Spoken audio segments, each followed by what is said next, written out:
परमेश्वर के वचन के बारे में बहुत इंपॉर्टेंट है। वचन की ताकत बहुत ज़्यादा है।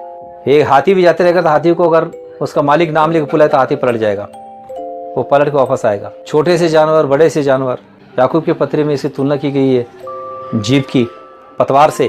बहुत बड़ा नाव को पतवार की तरह मोड़ा जा सकता है, वैसे ही जीभ के द्वारा कंट्रोल किया जा सकता है इंसान को। तो इंसान की पूरी बॉडी को लगाम किसी द्वारा लगा सकते मन में? जीभ के द्वारा, खुद के बॉडी को भी, दूसरे के बॉडी को भी।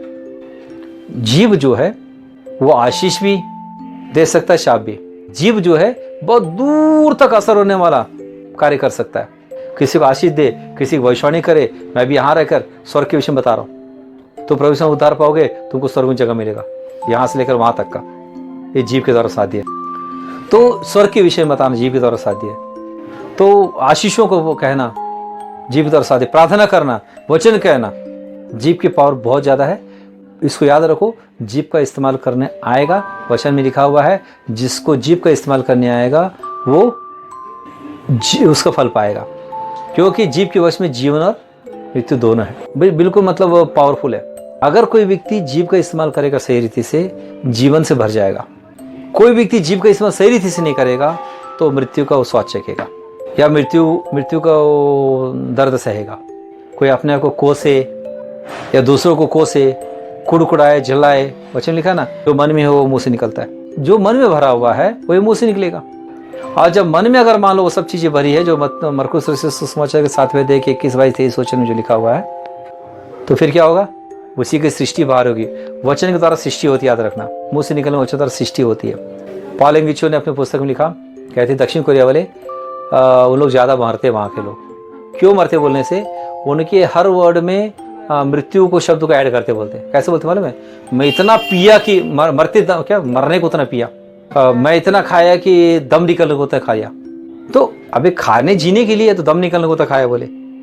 तो उनकी बोलचाल की भाषा वैसी है। तो इसीलिए पालेंगे जो ने लिखा पुस्तक में कि कोरे लोग अनावश्यक रीति से मरते, क्योंकि जुबान की भाषा सृष्टि करती है। और एक जगह एक और बात है, एक व्यक्ति जो था 40 साल की उम्र में मर गया। वो 40 साल उस व्यक्ति बीमार था शायद, और उसके लिए प्रार्थना करने के लिए प्रभु जन आया, उसके लिए प्रार्थना किया। प्रार्थना करने के बाद भी मर गया। तो इनको बड़ा आश्चर्य हुआ, ऐसे कैसे? तो उसकी माँ से उसने पूछा कि मुझे समझ नहीं आया कि ये तो मरना नहीं चाहिए था इसको। बोले प्रार्थना करने के बाद भी मर गया। तो वो बताई कि वो हमेशा बोला करता था कि 40 साल तक मैं जीऊँगा, 40 साल बाद मैं नहीं बचूंगा, बोले मैं मर जाऊँगा। उसके मुझसे हमेशा वो 40 साल वाला बात निकलता था, बोलते 40 साल तो मरेगा करके। वो तो 40 साल वो तो चला गया, वैसे ही स्वस्थ था व्यक्ति, अच्छा था शायद। तो कहने का मतलब ये है, कोई व्यक्ति बार बार अपने ऊपर अप्लाई करे शब्द को, उस विषय में हो सकता है। बार बार अपने आप को कोसना, बार बार अपने नेगेटिव वर्ड करना, उल्टी प्रार्थना करना, ये सब नहीं करना चाहिए। इसी जीभ का इस्तेमाल कई बार शैतान करता है। कई लोग जीभ पलटता है मालूम है। प्रभु मुझे जीवन दे दे बोले तो पता चले उनके मुंह से प्रभु मुझे मृत्यु दे दे करके बढ़ा जाता है। प्रभु मुझे स्वर्ग में जगह चाहिए तो पता चले कि नरक में, तो उल्टा। तो ऐसे समय में जो लोग होश में प्रार्थना करते हैं और पकड़ लेते हैं, क्या प्रार्थना कर रहा हूं मैं? बोले अरे मैं क्यों, मुझे क्या प्रार्थना करना था? प्रभु मुझे नरक में ना जाने दे, जो स्वर्ग में ले। उल्टा प्रार्थना कर दिया बोले। या मुझे प्रभु मरना नहीं है, जीना है बोले, तो उल्टा प्रार्थना करते हो, जीना नहीं मरना बोले। या स्वर्ग में नहीं जाना है बोले, नरक में जाना बोले। तो जो होश में प्रार्थना करते हैं उन लोग पकड़ लेते हैं शब्द को, अरे मेरे मुंह से क्या निकल रहा है? नहीं, मुझे तो ये कहना था कि नरक में नहीं जाना प्रभु, मुझे स्वर्ग में जाना है, स्वर्ग में ले ले। मुझे प्रभु मरना नहीं है प्रभु, मुझे जिंदगी से भर दे। पर कई लोग मदहोशी में प्रार्थना करते हैं, मतलब उनका दिमाग स्विच ऑफ रहता है, जुबान पर चलता रहता है। ऐसा लगता है कि डेली की प्रार्थना है, तो बोले दिमाग कहीं और रखा है, कुछ और सोचना है, जुबान से प्रार्थना जल्दी कंप्लीट करना है बोले, मेरे सारे टॉपिक प्रार्थना जल्दी करना बोले, मेरा प्रार्थना पैकेज है बोले। तो पता चले कि वो डेली की प्रार्थना है ना। ऐसा करके प्रार्थना में जुबान चलता रहता है और दिमाग उनका दूसरे जगह बिजी रहता है। उनके लिए खतरा है, पता चले उन्हीं की प्रार्थना से उनके लिए मुसीबत। तो प्रार्थना करना और वचन उच्चारण करना, अपने लिए किसी शब्द का इस्तेमाल करना, इसका सृष्टि होता है। इसीलिए कहते हैं कि बाइबल को पढ़ते रहना चाहिए। बाइबल क्या होता है? सकारात्मक करता है, मनुष्य के मन को सकारात्मक करता है। तो सकारात्मक बातें मुंह से निकलती है। अभी इसके लिए ज़्यादा समय नहीं है कि मैं इस विषय में और कहूँ। परमेश्वर का वचन बहुत काम करता है। परमेश्वर का वचन 2000 तलवार है, परमेश्वर का वचन अग्नि है, परमेश्वर का वचन जल है, परमेश्वर का वचन आग है जो पाप को दहन करता है। किसको दहन करता है? पाप को दहन करता है। परमेश्वर के वचन में आशीष है, शाप है, परमेश्वर के वचन में जीवन है। और इस रीति से परमेश्वर के वचन कृष्ण देखोगे, परमेश्वर के वचन हथौड़ा भी है जो कठिनाई को तोड़ देता है। परमेश्वर के वचन शुद्ध जल भी है, यहेजकेल 36 अध्याय का 25 वचन से। तो इस रीति से देखोगे परमेश्वर का वचन बहुत गहराई से भी काम करता है। परमेश्वर का वचन गांठ गांठ गुदे गुदे को आर पर छेदता है और हरेक विचार भावनाओं को भी तक पहुंचता है। आदि में वचनता वचन परमेश्वर साथ वचन परमेश्वरता वचन के द्वारा सब कुछ उत्पन्न हुआ, उसके बिना कुछ भी उत्पन्न हुआ, सब कुछ उसी द्वारा उत्पन्न हुआ, वो वहां से वचन है। पर हम मनुष्यों को अपनी समानता स्वरूप बनाया परमेश्वर ने, तो हमारे मुख में भी वचन है, तो इसका असर बहुत दूर तक होता है। हाँ, इसीलिए हम प्रार्थना करना हमको परमेश्वर क्यों सिखाया, प्रभु यीशु मसीह क्यों सिखाया बोलने से इस वचन का हम सही इस्तेमाल कर सके, सकारात्मक सेटिंग कर सके। प्रार्थना बार बार करने के द्वारा क्या होता है, जिन विषय बार बार प्रार्थना करते हैं वैसी विचार सेट होते हैं, वैसी भावनाएं सेट होती है, वैसी जुबान से बातें निकलते हैं, वैसी आदतें होती है, वैसी कार्य, वैसी हाथ काम करते हैं, वैसे पैर चलते हैं, वैसी लाइफ स्टाइल होता है। अंडरस्टैंड? एक व्यक्ति सुबह 4 बजे उठना सीख जाए ना, तो बिना अलार्म के वो हर दिन 4 बजे उठ जाएगा। तो प्रार्थना के द्वारा जो चीज़ें बिगड़ चुकी रहती हैं उसको बड़ी सामर्थ्य से सेट किया जा सकता है। कुछ दुष्ट आत्माएं, गूंगी और बहरी आत्माएं जो हैं वो बिना उपवास प्रार्थना के नहीं निकलती कर प्रभु यीशु मसीह ने कहा अपने चेलों से। अंडरस्टैंड? गूंगी और बहरी आत्मा जो होती है ना, वो वैसी नहीं चाहती तुम चले जाओ, वैसे नहीं चाहती। क्यों? वो गूंगी है, वो बहरी है। और एक बात मालूम है, जो गूंगा बहरे होते हैं ना, उनके अंदर मूर्ता भी बहुत ज़्यादा होता है, डिटाई ज़्यादा होता है, क्योंकि परिस्थितियाँ उनको ऐसे बना देते हैं, उनको प्रेशर दिखाना पड़ता है। रियल में जो प्रकट में जो होता है फिजिकल में, वो भी ऐसे ही है। तो ऐसे समय फिर आत्माएं कैसी होंगी? वैसी होंगी। तो उनको प्रेशर करने के लिए उपवास प्रार्थना की आवश्यकता होती है। उपवास प्रार्थना करेंगे तब वो गूंगी बहरी आत्मा को भगा सकते हैं। तो वचन की सामर्थ्य, वचन का विस्तार बहुत है, पर वचन का बाड़ा बोलने से कैसे बोलने से ये भी भीतर बाहर होगा।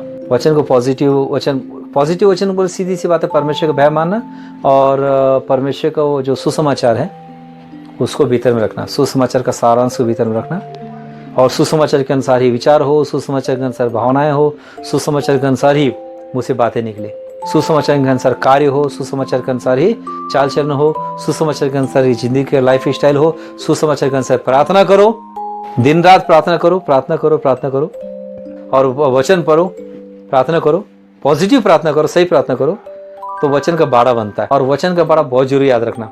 तो अगर वचन का बाड़ा सही रीति से बांधोगे तो इंसान कंट्रोल में रहेंगे। इंसान ही है जो सबसे ज्यादा वचन को समझता है। ये जो जादू टोना करने वाले क्या करते हैं मालूम है? वो वचन का इस्तेमाल करते हैं, मतलब अपनी जुबान की वचन का इस्तेमाल करते हैं। भजन संहिता 12वां अध्याय, और उनकी जो चाल कैसी होती है, मैं पहला वचन से पढ़ रहा हूं, ध्यान दो।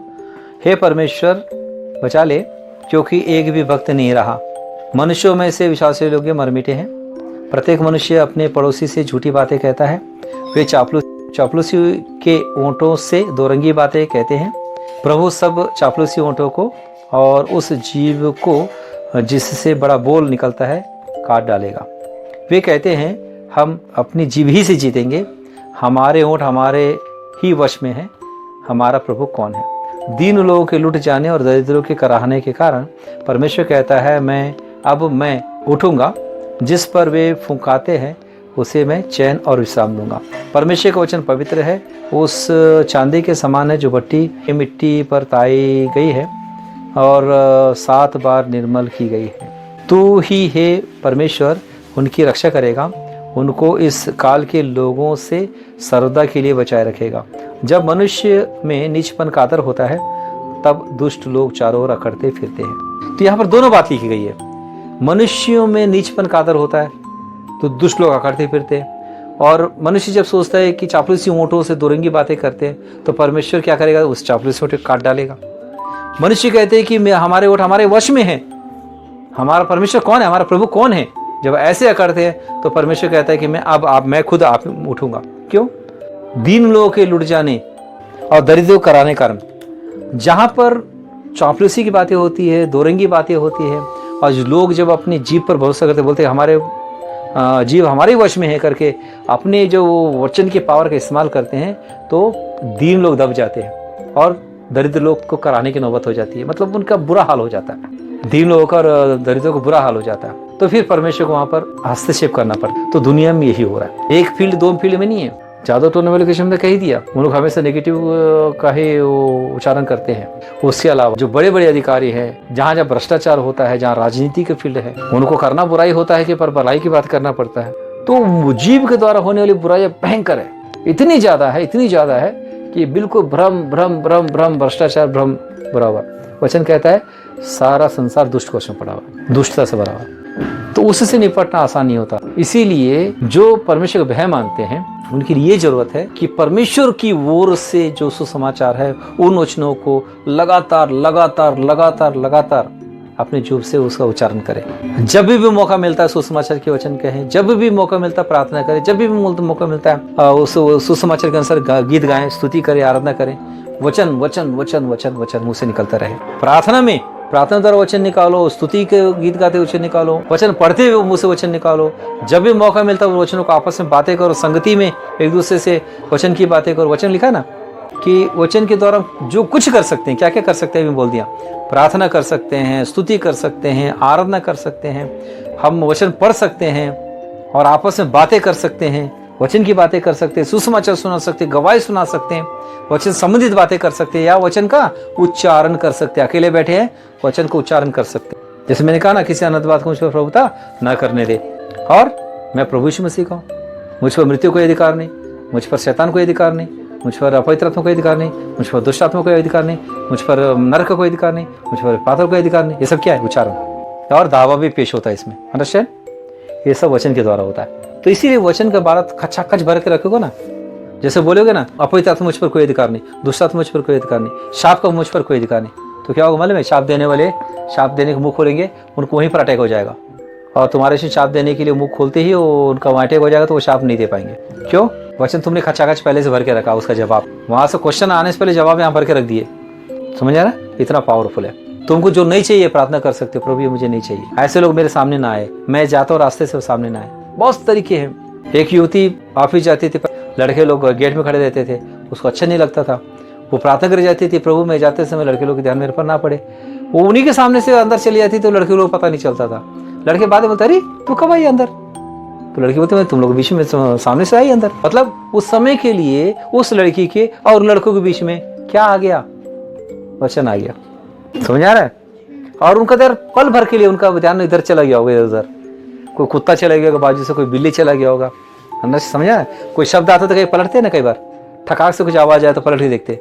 तो इस तरीके से थिंग भी बदलता है, सिचुएशन बदला जा सकता है। तुम प्रार्थना करोगे, आराधना कार्यक्रम फास्टिंग में तुमको डिस्टर्ब नहीं होंगी। तुम प्रार्थना करोगे, रात को जाके प्रार्थना करना, तो जाके प्रार्थना कर पाओगे। प्रार्थना द्वारा तुम अपने शेड्यूल को सेट कर सकते हो। प्रार्थना द्वारा अपने बुढ़ापे के लिए भी तैयारी कर सकते हो। प्रभु मेरे बुढ़ापे में मेरी शक्ति ना घटे, मेरा ताकत ना घटे, मुझे बोलने की शक्ति ना घटे, मेरे देखने की शक्ति ना घटे, मेरे सोचने समझ शक्ति ना घटे, मुझे बिस्तर में पढ़ना ना पड़े, मुझे काम काज करने के लिए मेरे पास शक्ति रहे, मैं एक्टिव रहूं। तो प्रार्थना करो तो समय मिलेगा, अभी प्रार्थना करो तब मिलेगा। जिंदगी भर की प्लानिंग प्रार्थना कर सकते। तो इसलिए प्रार्थना का विस्तार बहुत है, परमेश्वर के वचन का विस्तार बहुत है।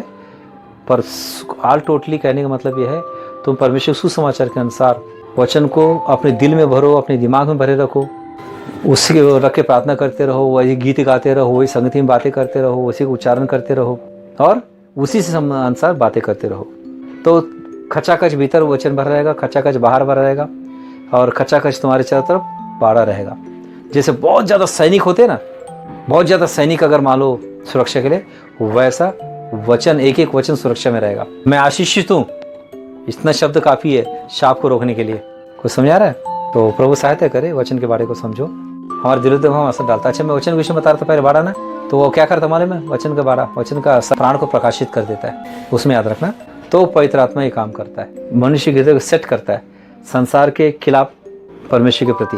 पैसे का क्या स्थान होना चाहिए, परमेश्वर क्या स्थान होना चाहिए, परमेश्वर क्या स्थान होना चाहिए, मनुष्य क्या स्थान होना चाहिए, किसका स्थान कहाँ होना चाहिए, पूरा पवित्र आत्मा सेट कर। पर वचन का सपोर्ट होता है, वचन साथ में रहता है। ठीक है?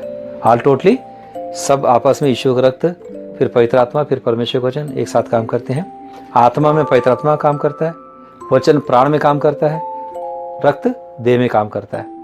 रक्त देह को शुद्ध करता है, वह वचन प्राण को प्रकाशित करता है, और पवित्र आत्मा हमारे आत्मा को जिंदा करता है और शुद्ध करता है और उसमें रहता है।